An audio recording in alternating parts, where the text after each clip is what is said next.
Speedway Report is produced and broadcast by the Zeus Radio Network for Racers Reunion Radio. Well, IndyCars race at Pocono, and yes, they do belong there. I think Bowman Gray Stadium has been secretly holding stages all summer long, and I'll have an update on Robert Wickens tonight. Well, all this and more is coming up. Welcome to Speedway Report for Monday, August the 20th, 2018, from the shores of Lake Norman in Race City, USA, Mooresville, North Carolina. I'm Patrick Reynolds, and thank you for joining the fastest half hour in racing. Lots of topics to talk about tonight. Let's start with the stats and the Speedway Report Victory Lane Lap.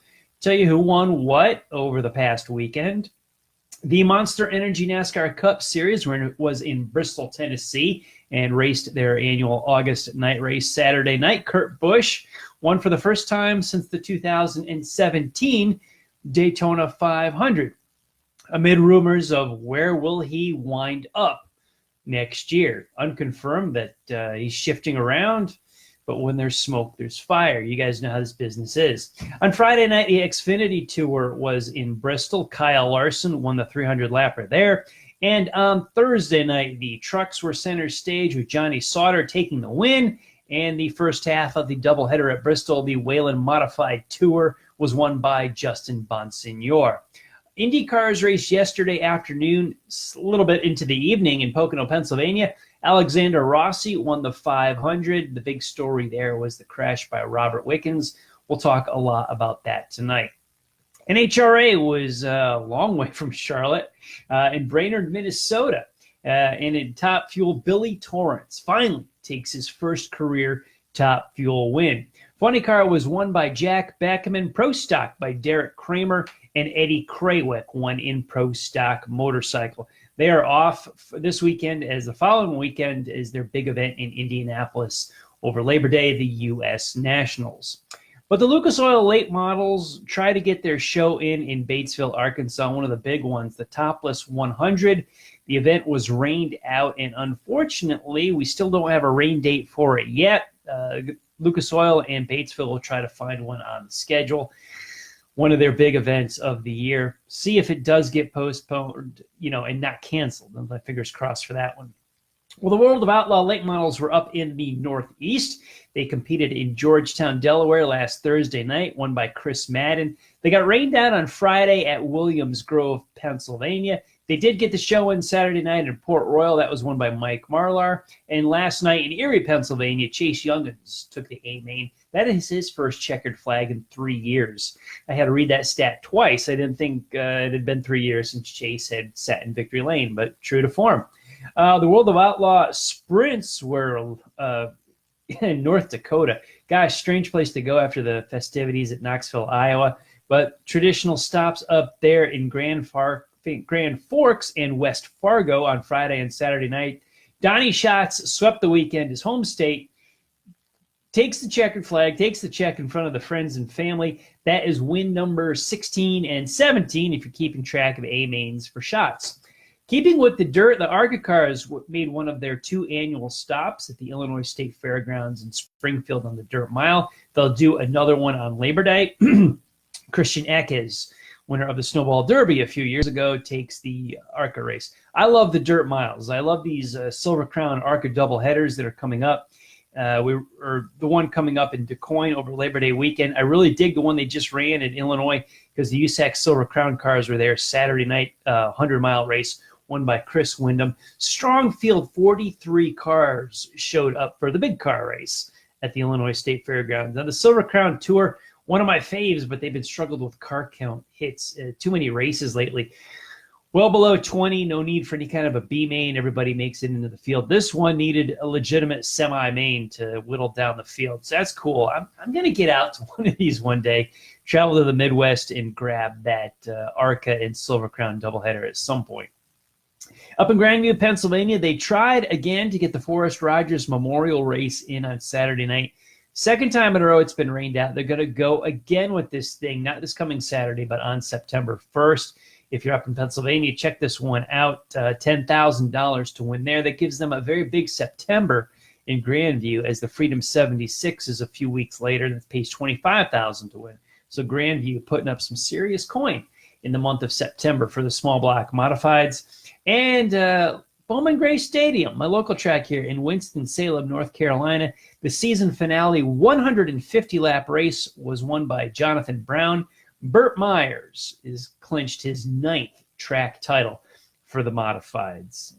Why do they end so early? It's August 20th today. Their final race of the season, August 18th. Why? Because they share that speedway with Winston-Salem State University, and they got to start football soon. If you've never been to the track, it's a literal racetrack surrounding a football field. They're going to go, I guess Labor Day is usually the traditional start.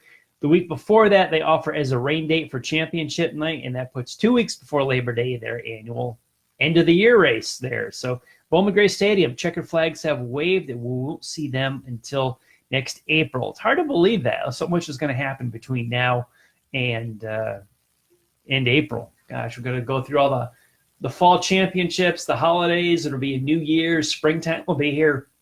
Heck, I'll be jumping at the bit by the time I get back to Bowman Gray because we'll almost be ready for Indianapolis. Gosh, a lot's going to happen before we get back to the stadium. Now, good race yesterday in Pocono for the IndyCars. I want to start out by this smart. I like the date that they picked for this race, the Sunday after the Bristol night race for the Cup cars. I've preached this for a long time, that IndyCars should work to their strengths and play around the NASCAR Cup schedule, which they go head-to-head with sometimes, which I say many times, IndyCars shouldn't be afraid of NASCAR, but please take advantage of the opportunities to get some eyeballs on your product and on your very good racing product. The lead story that came out of this dominating day by Alexander Rossi, really overshadowed by the crash by Robert Wickens. If you miss the race, but you miss the highlights even, the first lap of actual competition, because the yellow came out as the race started with some bumper tag as the field came to the green flag. We went under caution, restarted the race in the first lap. It was lap, 7 or 8 under power, and Ryan Hunter-Reay and Robert Wickens made contact going through the tunnel turn. Wickens' car gets launched up into the catch fencing, and you've seen these Indy cars go up into the catch fencing before. It's like a cheese grater, tears them apart. There's carbon fiber and parts and pieces everywhere. However, Wickens' car did look good as far as the engine never dislodged from the fuselage, the containment vessel for the driver. It never turned over on its side, but spun around several times in midair. And, like a helicopter blade, someone reported that it resembled that as it spun in the air. So, fortunately, we all, as we watched it, we all held our hearts in our throats for a little while we waited for some kind of medical update on Wickens. I was really disappointed that NBCSN chose to replay the wreck as many times as they did without knowing any kind of official word on Wickens. And if they did know official word, they didn't pass it along to the viewers for quite some time, but they showed this crash in replay, and we were all left to speculate and guess, hope, and pray as the safety crews tended to Wickens. Didn't know it was, whatever it was, 2 hours later, Kurt Cavan finally came out and told us that Wickens was awake and alert. Thank goodness. Tonight, as a matter of fact, as we record the show live on Monday, August the 20th, Wickens will undergo spinal surgery. He's got injuries to his lower extremities, right arm, and spine. He also sustained a bruised lung. When they say a pulmonary contusion, that's the medical term. In layman's terms, it's called a bruised lung. So Wickens' crash up into the catch fencing left everybody. We all prayed for a few hours together to hope that he was okay. Well, I wouldn't say he's not uninjured. He's got some serious injuries. It could be. Hopefully, the recovery is wholly possible on this. But we didn't know what was going on, and we weren't necessarily kept in the dark because I know people don't want to speculate. We don't want to throw out guesses. You don't like to do that, and information needs to come from either IndyCar or his team, Schmidt-Peterson Motorsports. There's no point in guessing, speculating what it looks like. I hear this, I hear that. There's no place for that. You keep quiet until you have some kind of an official word. Yet, I was disappointed that NBCSN kept replaying this crash. I was not happy to see it, but every time I watched it, I got a little more information and could piece together at least how bad in my head, or how not bad in my head, the good, the pros and the cons, the good and the bad of what was going on with Wickens. But we're left to guess, and I want to know if NBCSN had any word that let them know it's okay to show this wreck and replay, know that he's just injured, and we were praying that there was no death as far as Wickens go. So I'm a little, I don't know how to take that. I wish they hadn't, NBCSN had not done that. But you do go to social media. I did anyway in a case like this. I was tweeting during the Pocono race. I was looking at it.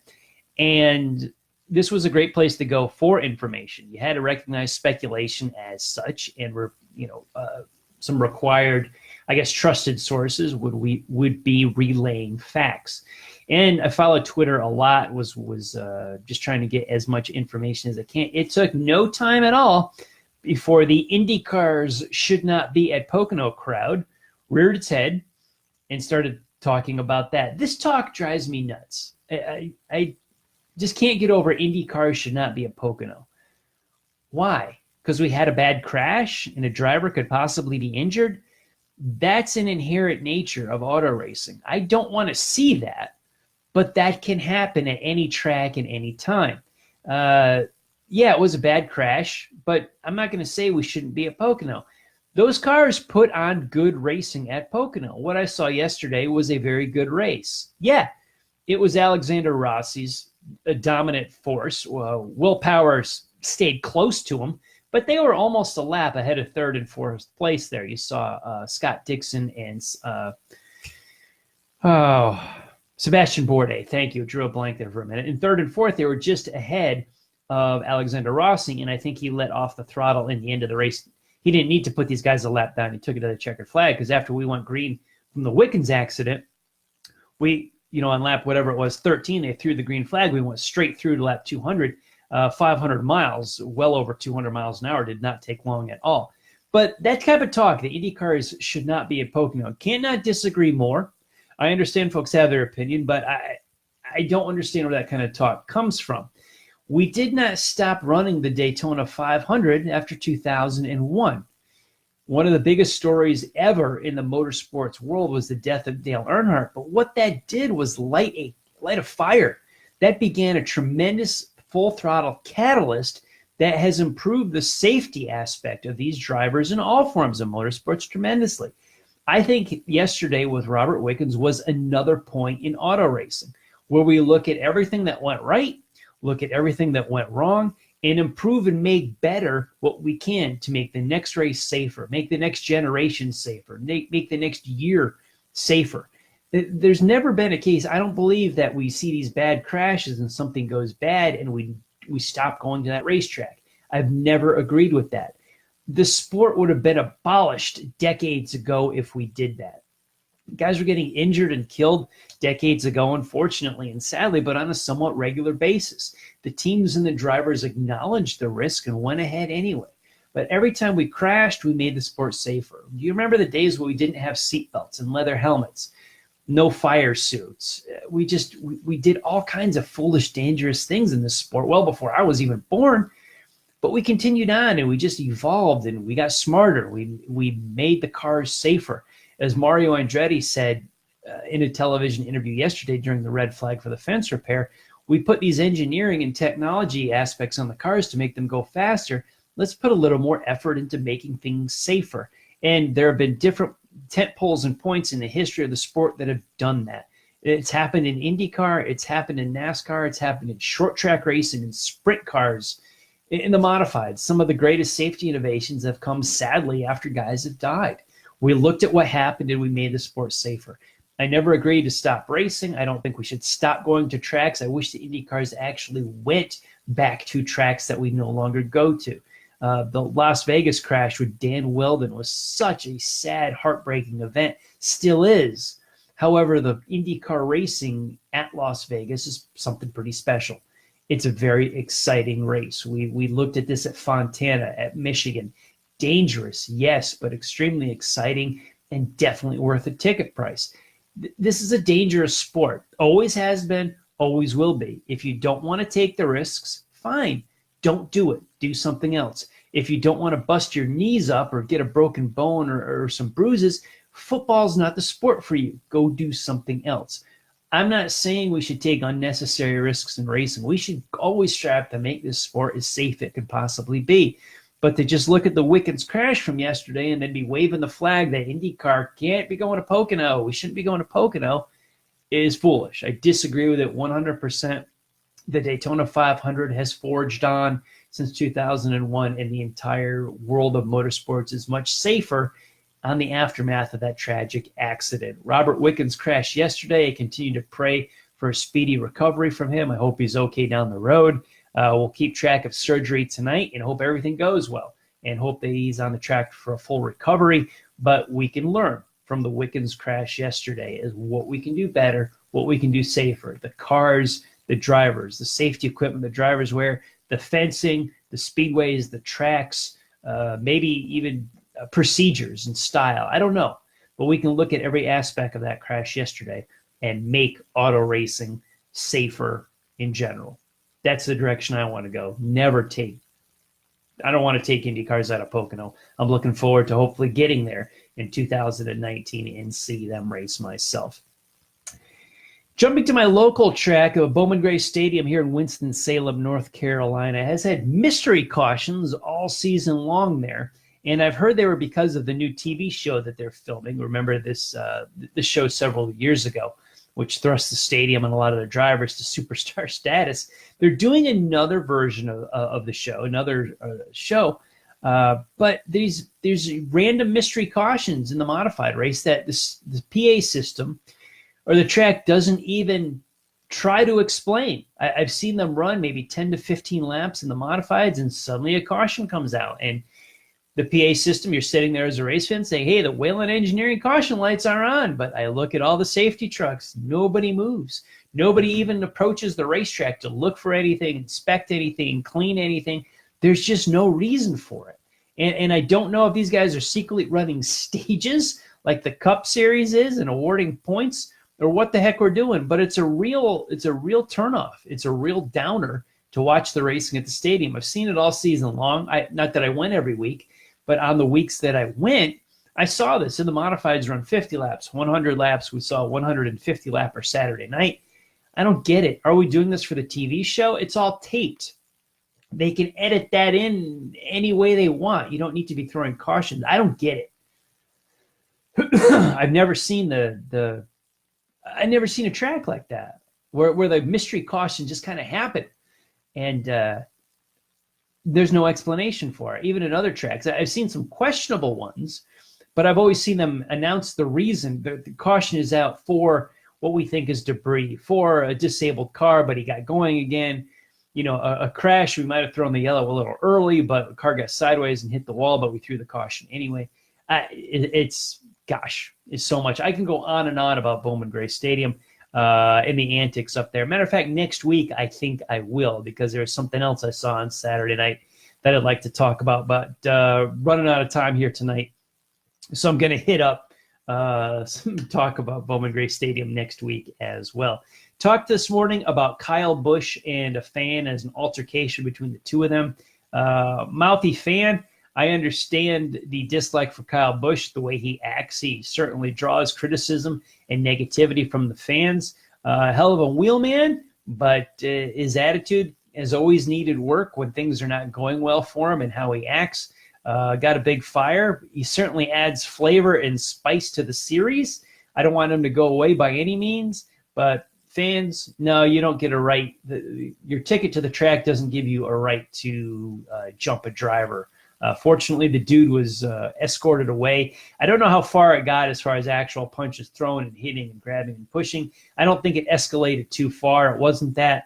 But that's the type of stuff where we talk about the fan access in this sport. That auto racing is different from so many stick and ball sports. You cannot buy a ticket to the locker room for an NBA game. you can buy a ticket to the garage area at a professional auto race. You do have access for autographs, photos, meeting your favorite drivers. Too many incidents like this, that will all go away, race fans. There's a lot of things we do in this sport that we do not do in stick and ball sports. That is the appeal of this sport to me. So saddened by how much you like or dislike Kyle Busch, it's fine with you, but saddened that there was any kind of altercation between a fan and a driver. There shouldn't be, just because a fan wants to run his mouth. One of the many things I don't care about that is bled over to my professional auto racing highlights is the NASCAR Truck Series. Johnny Sauter is the regular season champ. Good for Johnny Sauter. I just do not care that there is a, quote, regular season in auto racing and playoffs. There should not be, and I'll beat that dead horse every week here on Speedway Report. I won't let NASCAR know that I like it, or I won't admit it, because I don't. And until it's gone, I'm not really too much of a regular viewer of their top tiers. So regular season champ, it's not Johnny Sauter's fault that the system sucks. Good for him. He and his team did a heck of a job to earn that, because it's, they don't design the systems in the competition. They just go out and race. So good for them. But much like you can't bring in food and beverage to a baseball game, I don't like that. I don't like playoffs and regular seasons in the world of motorsports. So we'll be thinking of Robert Wickens tonight, and hopefully surgery on his spine this evening goes well. So prayers to him, his family, and his well-being. In between our broadcasts, keep up on the world of auto racing with SpeedwayReport.com. This broadcast and all of our past shows are uploaded on the site.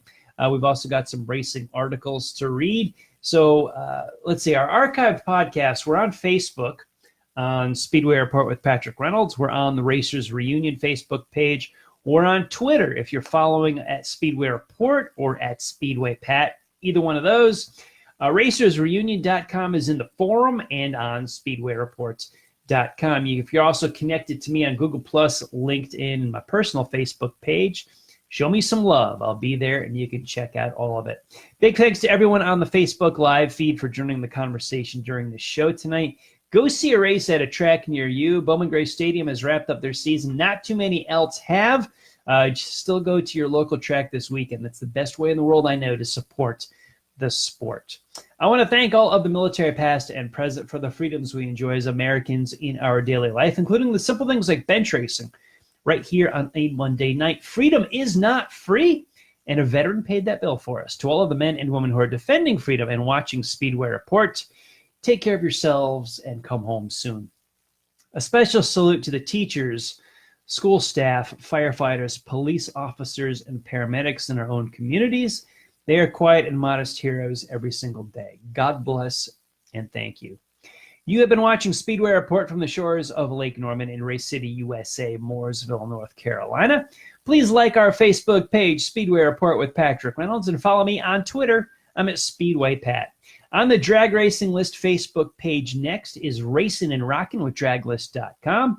Yeah, BP, JB, and BS will have your drag racing news and some cool music. So on Facebook, go to Drag Racing List as soon as we're off the air. We will be back live here on Facebook next week, Monday. It'll be August the 27th. Busy weekend. We'll look at NASCAR Xfinity at Road America, Formula One's return at Belgium, IndyCars in St. Louis, short tracks, and the Oxford 250. Thank you all for joining us. Hey, we'll see you next time.